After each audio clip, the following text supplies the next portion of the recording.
Comparons aujourd'hui l'investissement dans l'icône de luxe qu'une montre Rolex représente face à celui dans les petites capitalisations boursières, autrement appelées small cap. Deux types d'actifs au profil bien distinct et pourtant deux véritables refuges potentiels en période de turbulence économique. Décryptons tout d'abord ce qu'est une small cap et les raisons pour lesquelles y investir semble judicieux, surtout par les temps qui courent. Les small caps sont des entreprises à la capitalisation boursière relativement petite, se situant généralement entre 200 millions et 2 milliards d'euros.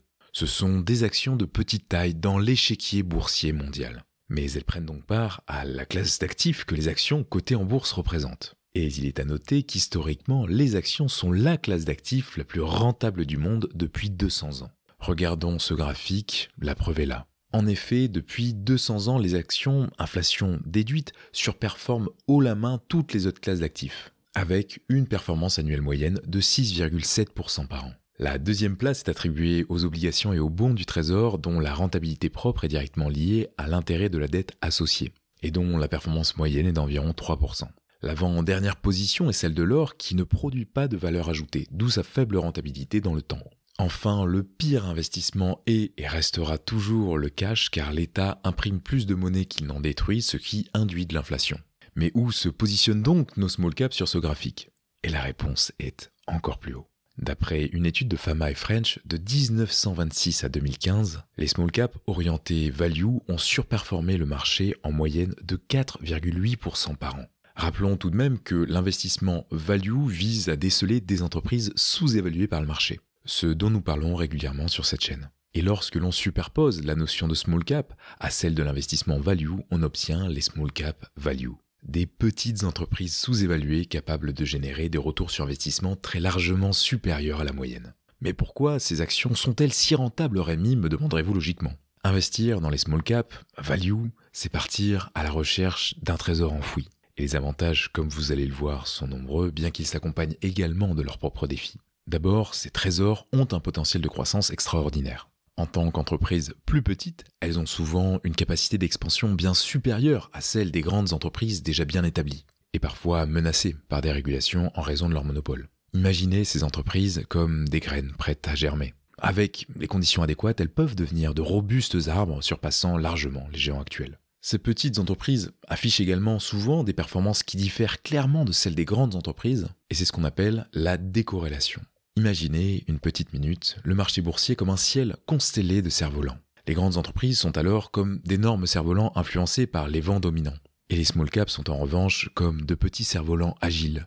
Ils peuvent se déplacer indépendamment et parfois même à contre-courant des vents dominants, offrant ainsi un parcours de vol unique et décorrélé du reste du ciel. Cette décorrélation est d'ailleurs renforcée par le fait que ces entreprises ont une certaine indépendance vis-à-vis du marché, parce qu'elles sont souvent contrôlées et encore possédées par leurs fondateurs, et non par des institutionnels, ce qui les protège de certains mouvements spéculatifs. Enfin, les statistiques montrent que les small caps ont tendance à rebondir bien plus efficacement après une crise financière. Pour être concret, la performance moyenne de l'indice des small caps américaines Russell 2000, après une année dans le rouge, est en moyenne de 21,5%.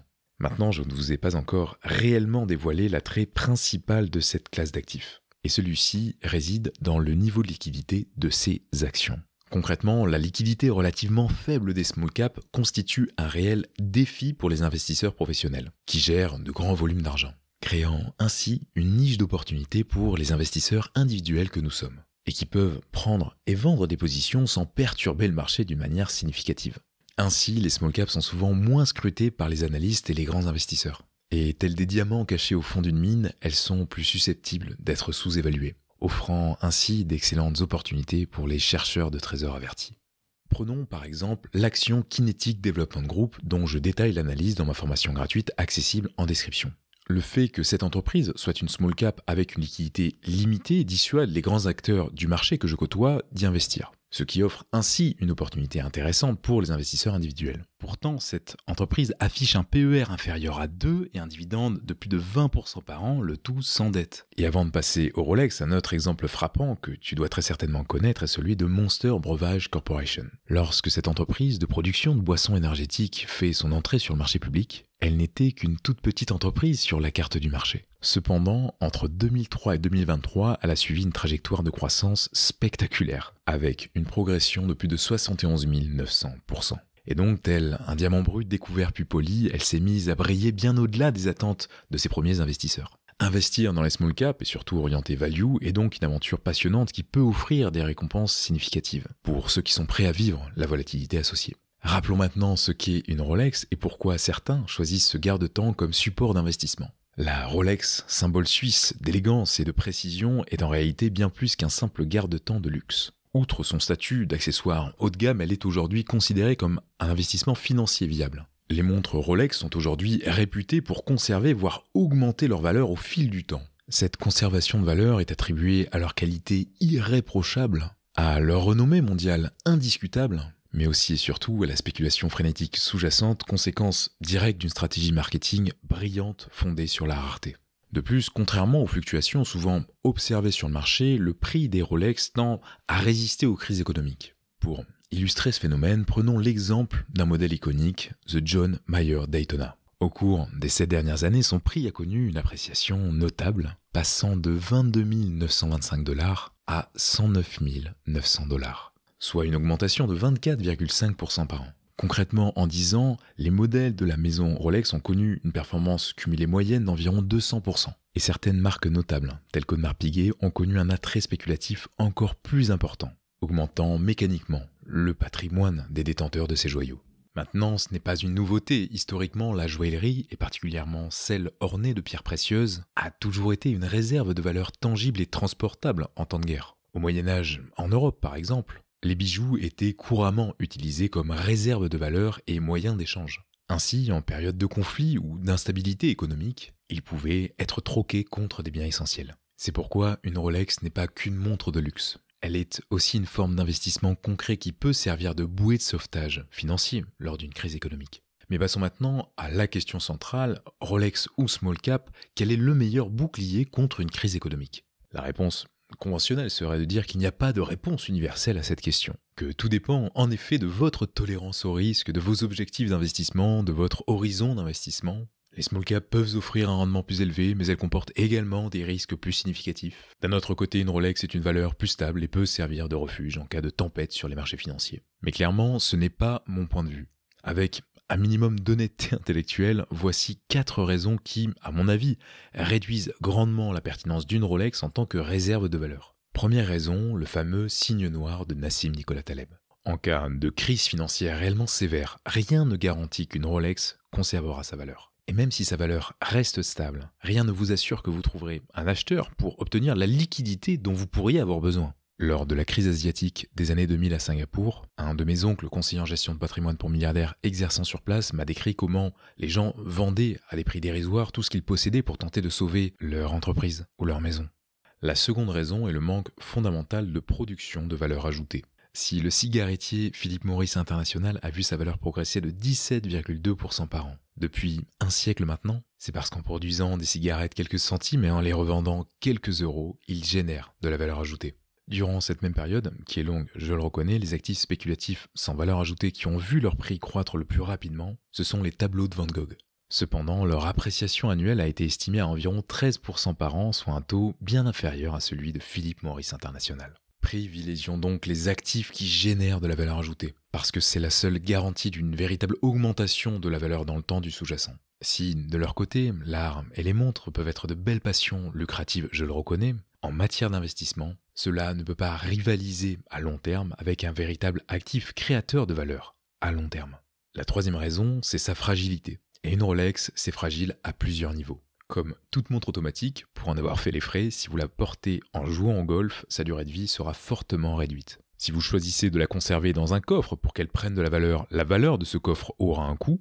Et si vous gardez cette montre chez vous en souscrivant une assurance pour vous couvrir face au risque de vol, sachez que pour un bijou d'une valeur d'environ 40 000 €, vous pouvez miser au minimum sur un surcoût de 200 à 400 € par an en fonction des contrats d'assurance. En bref, vous ajoutez donc un passif de plus à votre patrimoine. Enfin, la quatrième raison est la diversification. Certes, cela dépend de vos moyens, mais l'achat d'une John Mayer Daytona à 109 900 € peut induire une surexposition d'une partie importante de votre patrimoine à un actif plus fragile qu'il n'y paraît. A l'inverse, avec des small caps, vous pouvez vous exposer au secteur du luxe via des petites entreprises rentables, tout comme au secteur de l'énergie d'ailleurs, ou encore à celui de l'agriculture. Et ce, dans le monde entier, afin de vous protéger des 5 principaux risques tels que le risque de change, un facteur que 97% des Européens semblaient avoir oublié jusqu'à l'année dernière. Il est néanmoins crucial de souligner qu'en privilégiant les small caps pour la construction de son patrimoine, le secteur du luxe ne doit pas être négligé. Bien entendu, ce n'est pas le seul secteur à considérer, par exemple le secteur des utilities, représentant par exemple les sociétés de gestion de l'eau ou des déchets, est généralement le plus performant en période de crise. Cependant, le secteur du luxe présente des caractéristiques uniques qui méritent réellement notre attention. Il est gouverné par un principe économique qui a permis, dans les années 90, à une small cap nommée Hermès, de réaliser une performance monumentale de plus de 32 950% sur une période de 30 ans. Ce principe économique est l'effet Veblen. Nommé d'après l'économiste Thorstein Veblen, l'effet Veblen décrit un phénomène où les consommateurs sont prêts à payer un prix plus élevé pour un bien, et ce, simplement parce que son prix est plus élevé. Ce phénomène est courant dans le secteur du luxe, où les produits de prestige et de haute qualité sont souvent considérés comme des symboles du statut social. En d'autres termes, la demande pour ces produits peut augmenter plutôt que diminuer en réponse à une hausse des prix, ce qui est complètement contraire à la logique économique traditionnelle. Et l'effet Veblen est donc un facteur clé de la performance exceptionnelle d'entreprises de luxe comme Hermès.